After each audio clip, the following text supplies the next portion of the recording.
Welcome to The Explainer. We're diving straight into a topic today that honestly sounds like it was pulled right out of a sci-fi novel, but it's rapidly becoming the single most critical civil liberties issue of our lifetime. We're looking at the architecture of cognitive sovereignty, and specifically, how we have to protect the human mind from some truly unprecedented technological invasions. So, let me just ask you, point blank, is your mind still your own? Or have you already outsourced your thoughts? It's a heavy question, right? But the stakes in today's attention economy really are just that high.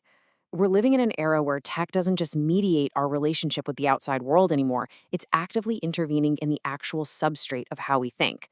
Our minds are basically under a digital siege, and we need to figure out how to build a fortress around them. Here is our roadmap for this explainer. First, the last sovereign territory, then AI and cognitive surrender, followed by the neurotechnology data threat. After that, we'll hit Chile's landmark legal pushback, the habeas computationem writ, and we'll wrap up with defending your mental autonomy. All right, kicking things off with Section 1, the last sovereign territory. For most of human history, the private sanctuary of your mind was the absolute baseline of existence, right? Even the worst authoritarian regimes could really only punish what you said or did. Your internal thoughts were yours.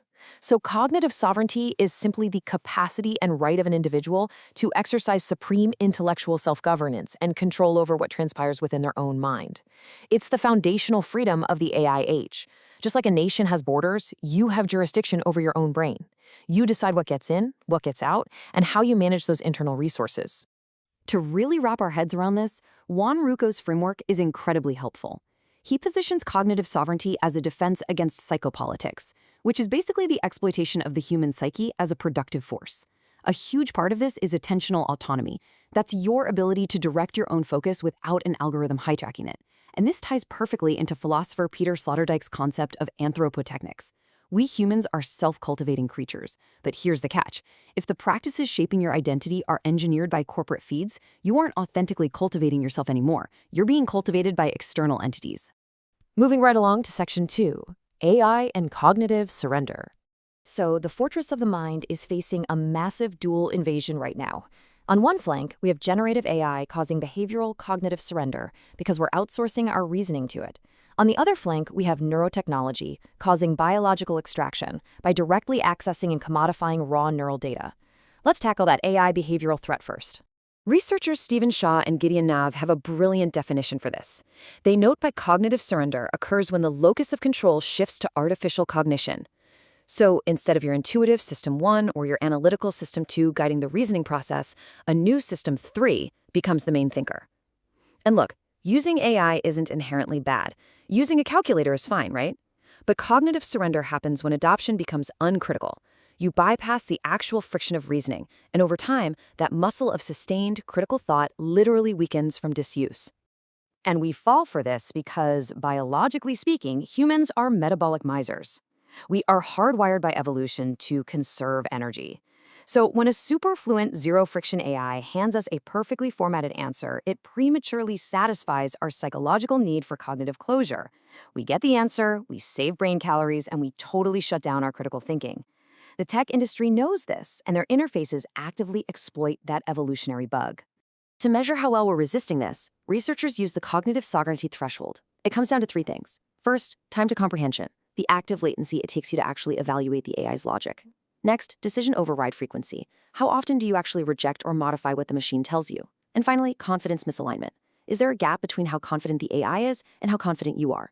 Because if you aren't taking time to comprehend, you never override the system, and you just blindly adopt its confidence, well, you've surrendered your cognitive agency. Which brings us to Section 3, the neurotechnology data threat. If AI is the behavioral threat, brain-computer interfaces, or BCIs, are the direct biological hardware threat. The most intimate data you have, your brain activity, is being heavily commodified. We're already seeing this with commercial EEG devices like smart cap helmets, tracking worker fatigue in industries like mining.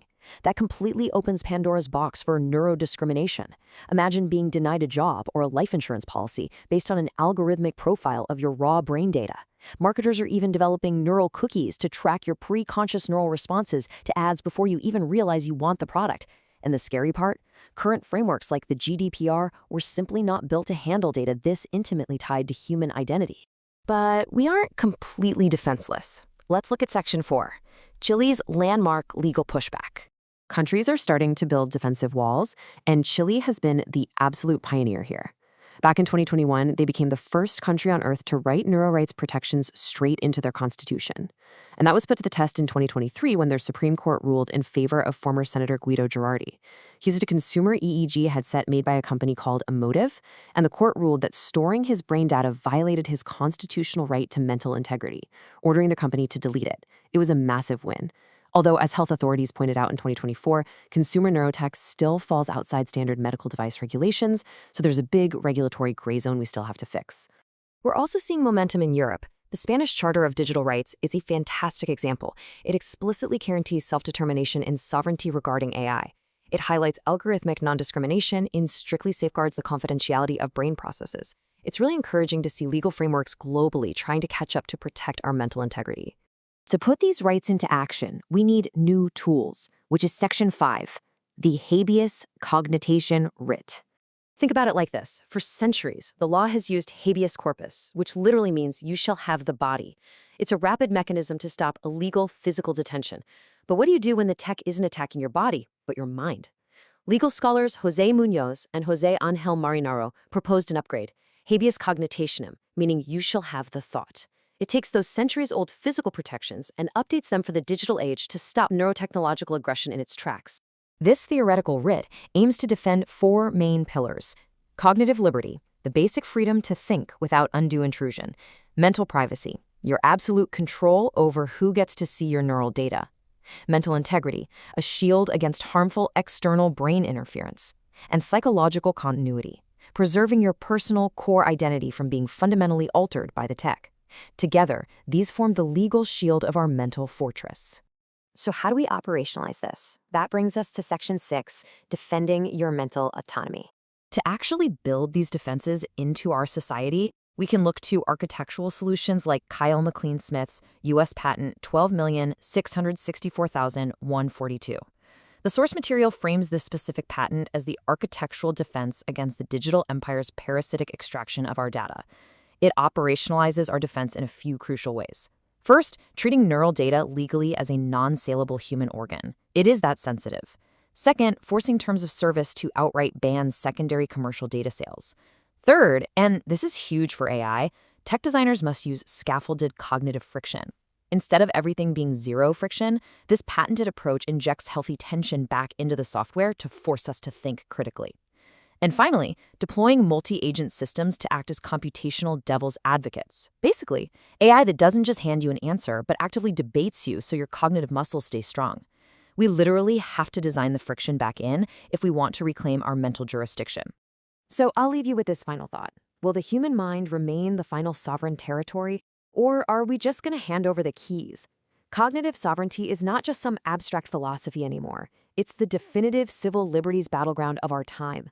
Whether it's demanding friction in our AI or strict laws for our brain data, remaining the author of your own mind is a choice we all have to actively make.